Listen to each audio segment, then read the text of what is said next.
All right, so Marlon, given that you were a producer, screenwriter, which was the character that you were sort of could not wait to get into? Because you have a wealth of comedic opportunities here with all the characters. But was there one in particular that you were dying to play? Jasper. How come? Because it's something I never did.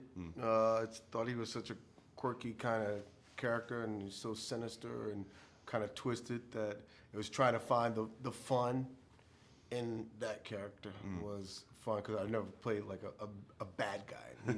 He's a pretty twisted guy. But, it was just He's a lot always of in fun. the inch of trying to harm somebody, even though he's just kidding, supposedly. Oh, he's definitely gonna kill you. But he's kidding. Yeah.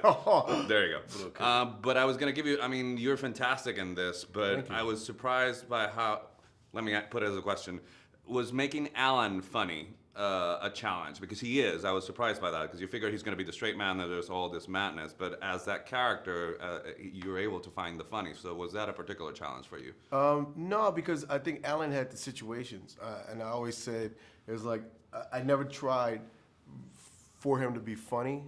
I let the circumstances be funny for him. So he's the guy going through all the stuff. He gets his kidney taken. He gets, his nose broken. He gets into the fight. Like I made sure that he was the guy in the position that would get all the egg on his face. So all he had to do is really react to the situations and let the characters all be funny. And that was fun. Like playing the straight man and finding the nuances of how he could be funny.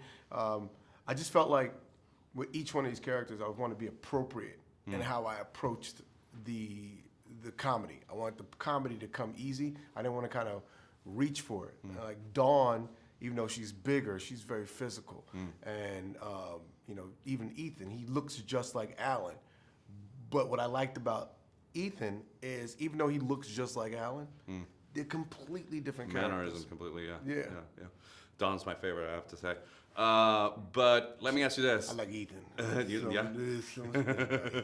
let me ask you this. Were you I like Dawn too, though. Yeah, I know. You gotta like them all. They're all in you. They're all in you. I do. I wouldn't mess with Don, though.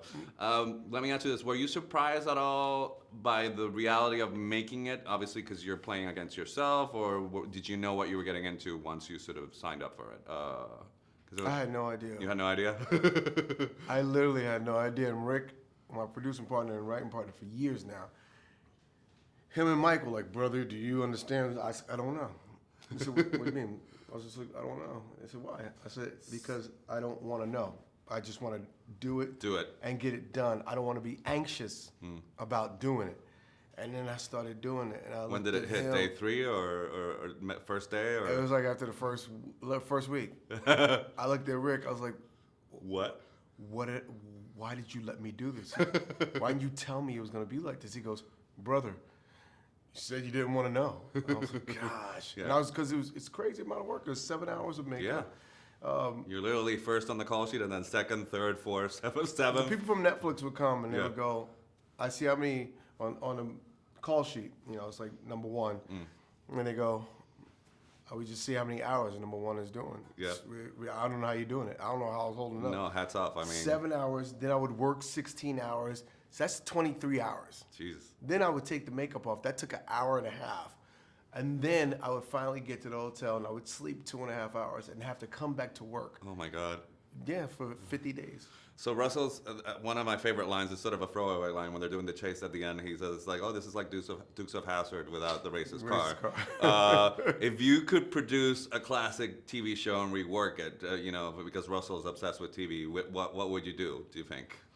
I thought that's a good concept. Dukes of Hazzard without the racist car, or Cheers without the alcohol. I don't know what. No, you can't do Cheers without the alcohol.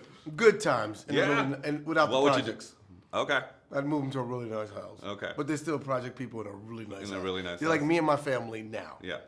All right, so my time's almost up, but if you had to do sort of like a Hobbs and Shaw spinoff with 2 of these characters, who would you pick?